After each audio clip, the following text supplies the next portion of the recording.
O serviço está rendendo bem aqui hoje. Fazendo reforço das portas. Fizemos a janela do banheiro.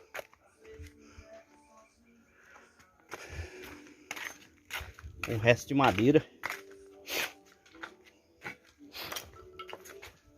Do telhado. Ficou top. Pallet e resto de madeira. A pia já está pronta.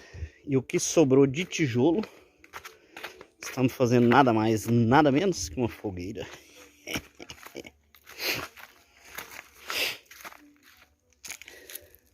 Estamos na lareira agora. E nós vamos usar o buraco para sair o calor do fogo nas canelas do peão.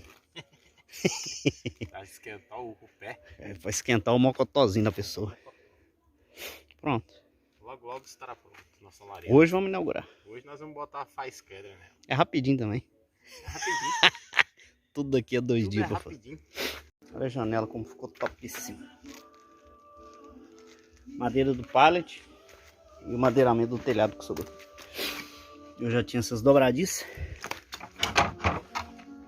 Então ela para abrir para fora. Olha que top.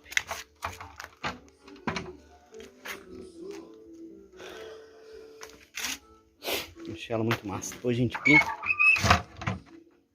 Muito boa. Vai terminar o reforço da porta.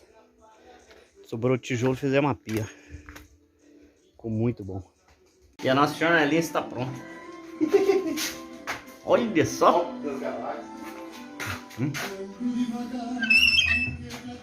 Agora é só pôr o trinco. Nossa, essa ficou show, hein? Tô faltando agora só. Oi? Isso. Olha a janela, como ficou chique.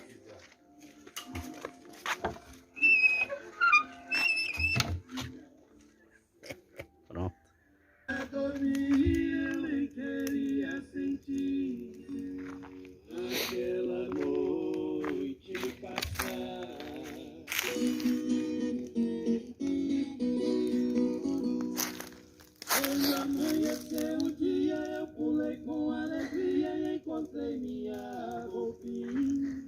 Ah, ficou bonito.